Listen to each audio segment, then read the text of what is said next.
what has happened in Lebanon, and the government in Lebanon is saying that Iran is using Lebanon as a bargaining chip in ongoing negotiations with the United States. Here is what Michel Aoun, the president of Lebanon, said.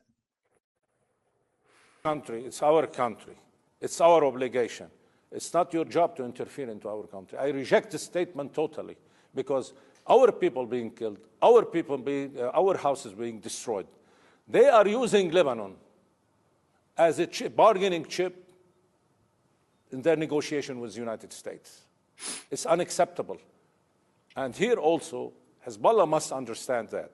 Hezbollah must understand that no other way but to sit and talk, no other way to solve this problem and to save what's left except through negotiation and diplomacy.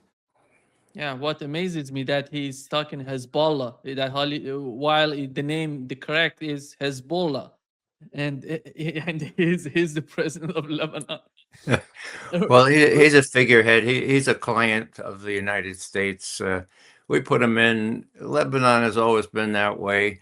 That's why Hezbollah is rather popular, among other reasons. So I'm sorry to interrupt you. Yeah, Ray, the thing is that Iran has somehow changed its strategy when it comes to Lebanon and Gaza. They said that there is no agreement with the United States without considering Lebanon and Gaza. This is not somehow facilitating the process of negotiations and the deal between the two. It complicates totally the situation. It's so difficult right now because we know how Israel is in the southern part of Lebanon and fighting Hezbollah. So bringing back withdrawing Israel from Lebanon, from southern part, one of the most, I think, one of the most difficult, missions to be done.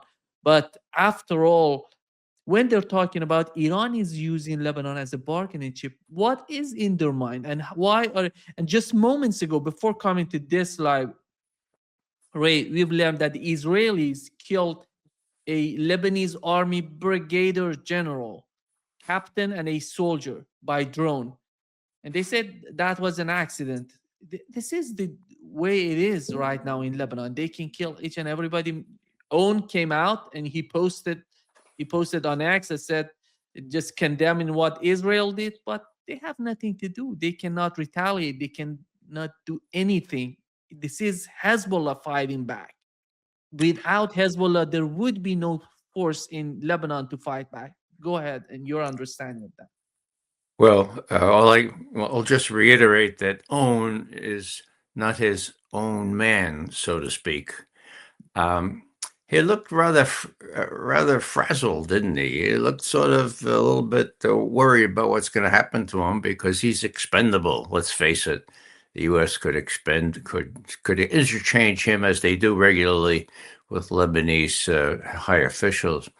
So the whole thing really boils down to an understanding of a country, namely Iran, that is serious about resistance, that is serious about international law and the right under international law for resistance people against illegal occupation to work their will against the occupiers. Now, is that legal? Yes, it's legal. Okay. Is it supported in international law? Yes. Oh, yeah. But how about violence? Oh, yeah, you can't do it violently. Yes, you can. It's legal. Okay. Under my forefathers, grandfather took up arms against an occupier. It happened to be Great Britain in Ireland. Do I support that? I don't like violence, but they have every right to throw off the invader, and they got back their country, all but 6 counties. That'll come later. So, I have some little personal experience with that. Other occupiers need to be driven out. Now, the post-colonial atmosphere these days is not going to tolerate occupiers. And, if you look at the legalities, I'll just run through this one more time because there's a chance that your viewers need to be reminded. Israel occupied the occupied territories, Gaza, parts of Egypt, the West Bank, parts of Jordan, during a unprovoked war in 1967, the Six-Day War. Now, how do I know it was unprovoked? Because the former Prime Minister of Israel, Menachem Begin, said so. Now, he waited until 1982 to, with unusual chutzpah, brag about the fact in an open lecture in Washington, D.C. He said, we have to be honest. Those Egyptian formations in the Sinai, they were no threat to us. We just decided to attack him. That's how it went down. It was an opportunity to attack him. We were not threatened by Nasser's folks. Well, hello. I mean, so 1967, 1982, was there some sort of reaction in the UN to that pronouncement, 1982? No, but there was in 1967. And just to finish this up, everybody in the world, like all nations in the UN Security Council, condemned Israel in November. Resolution 242, okay, saying Israeli forces must withdraw from the occupied territories. That's where we are today. They didn't do it. Instead, they thumbed their nose and they even bragged that we did this all by ourselves, you know? So we didn't need to do it. We did it. And now we're going to expand it just a little bit into Lebanon. So here's Iran looking at the U.S. trying to widen this Israeli influence in that area and says, you know, this is a part of a whole. There's a seamless garment here. We call it the Arc of Resistance, right? And it includes Lebanon, you know. And now, and this is more recent, it also includes Gaza. Now, what does that mean? Wow. The Iranians don't usually brag about things they're not prepared to defend or to go forward with. So the terms on Iran's side are even more stringent now than they started out to be when it was not clear that they were winning this war. So in a justice kind of framework and in international law, I'll cite once again, I just came across a Chinese lawyer at a UN body in Geneva, right? And what did he say? He said, look, under international law, it's not only permitted, it's encouraged to throw off the occupier. And that includes using violence to do it. Now, do I like the fact that Hamas and Hezbollah do that? Well, it's not about whether I like it or not. It's whether it's justified, whether it's understandable, and it's not understood in the West because of the Zionist control of our media. And that's it, pure and simple. Americans don't understand what's going on there because the Zionists control our media, and it's very hard to break through. Your program now, Nima, is gathering steam, and maybe more people will listen to it. But otherwise, people like me don't get a voice, and so Americans just lose out on getting the whole picture, or even a part of the whole picture, an honest part. Ray, what is your understanding of what's going on between Donald Trump and Benjamin Netanyahu? We had the report on Axios, then Donald Trump talked about it, Benjamin Netanyahu talked about it, the phone call. We know that the situation is not good for Donald Trump and he wants to get out of what's going on there, but there is a lot to be, before leaving the region, he has to do a lot for Israel, not for the United States. I think the United States can get out of the region without having any sort of problem. But the problem is that the situation that Israel is in right now, Israel created for itself because they convinced the Trump administration that they can do something in Iran. They can do regime change. It's going to be, short and beautiful, big and beautiful. And here is, Ray, what Robert Kagan said 2 days ago in his interview about the situation right now. We can clearly see now what the future looks like. Iran is in control of the strait. There seems to be no prospect the United States is going to be able to open the strait by military force. Trump clearly doesn't want to do that, which means the strait will be open, but under new management. It'll be under Iranian management, which means they will control who gets in and who gets out, how quickly, and at what price, because they're certainly going to charge for it eventually. And this gives Iran enormous leverage in the region and in the world. And we're already seeing that leverage playing out today with the crisis in Lebanon and how Trump is handling that. I don't see any particular options. I think we have already lost this war. It's just a question of when do we acknowledge it. Trump, of course, doesn't want to acknowledge it at all, which is why we're sort of in this stasis, sort of paralysis right now. But I don't see any options for the United States. This mistake, unfortunately, is going to be a lasting mistake with lasting strategic consequences. Well, it means that the power relationship in the region will shift dramatically. I mean, before the war began, Israel was by far the strongest power in the region. Iran was decimated, weak, isolated. After the war, with Iran in control of the strait, Iran is going to be calling the shots. You'll see the Gulf states cutting deals with Iran. They've already begun to do so. And you'll see Iran exercising influence over Israel's behavior, as it is doing right now in Lebanon. Iran wanted an end to Israel's bombing of Beirut. They demanded it, and Trump called up Bibi Netanyahu and told him to cut it out. That's the future.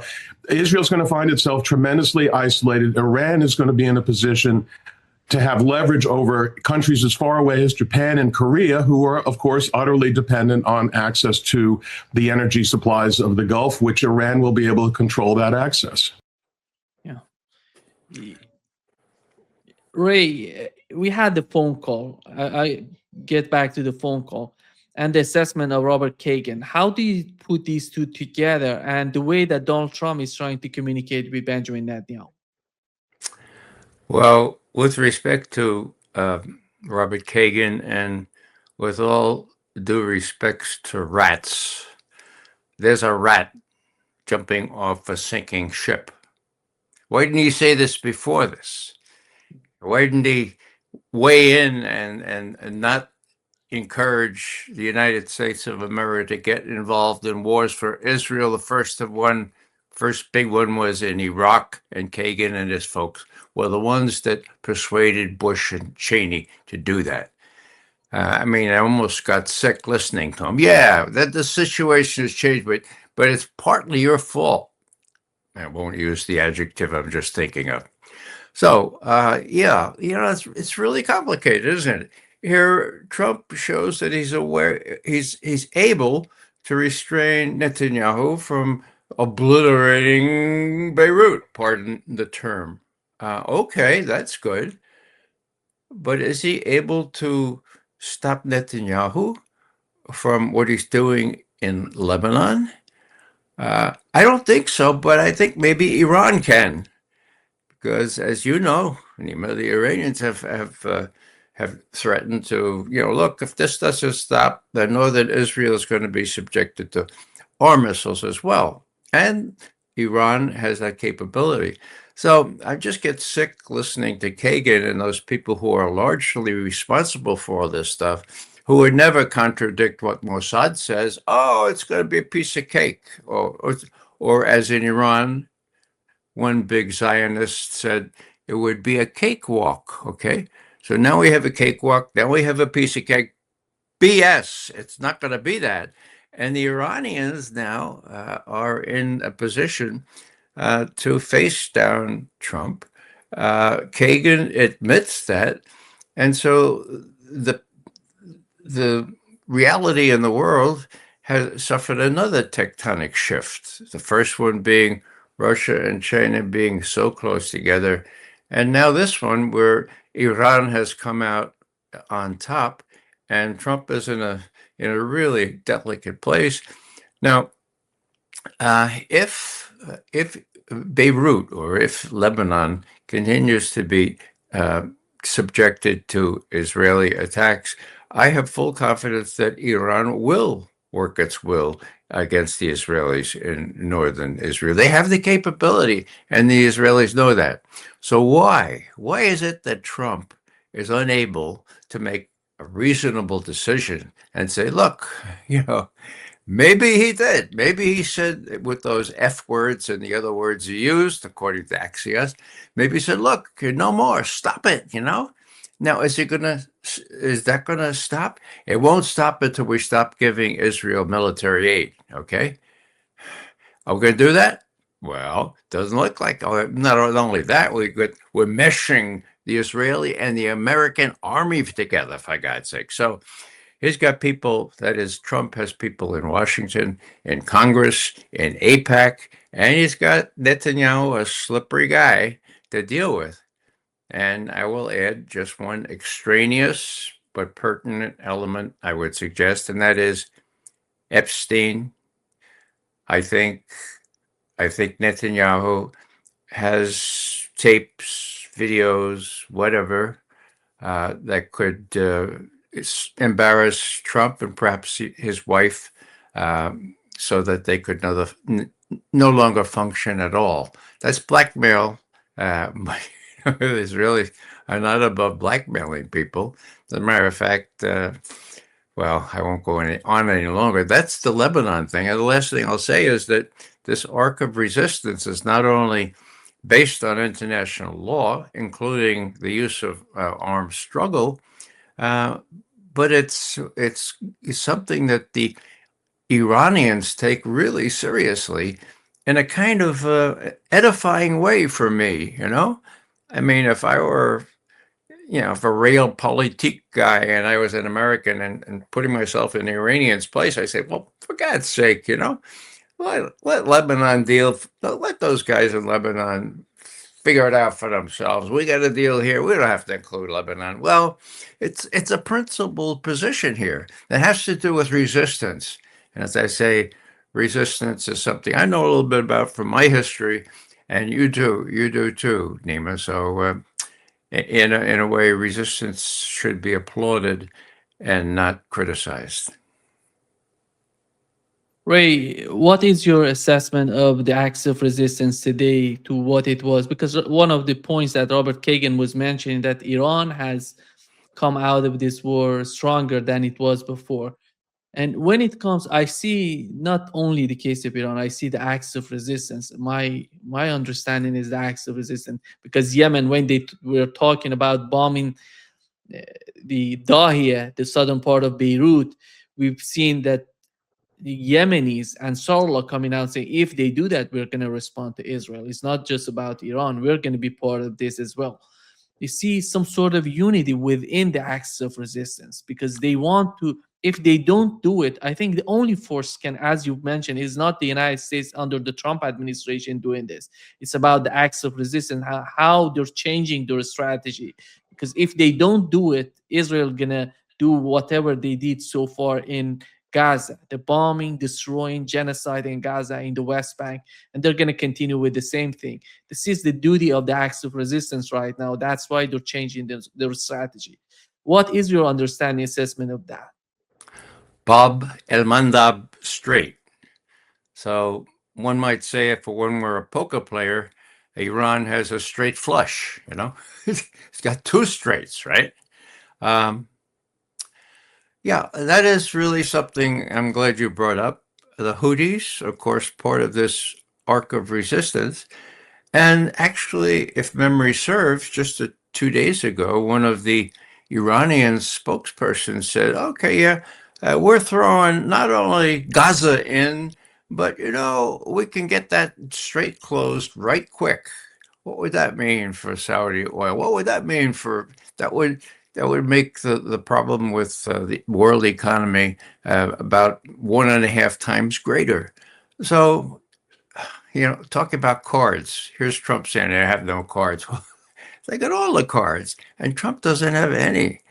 And so what will he do? I don't know what he'll do. I'm hopeful that he'll lean on Netanyahu. Now, he did, and prevented the obliteration of Beirut just 2 days ago. That's good. Can he do that again? Or does Bibi Netanyahu have the kind of blackmail potential?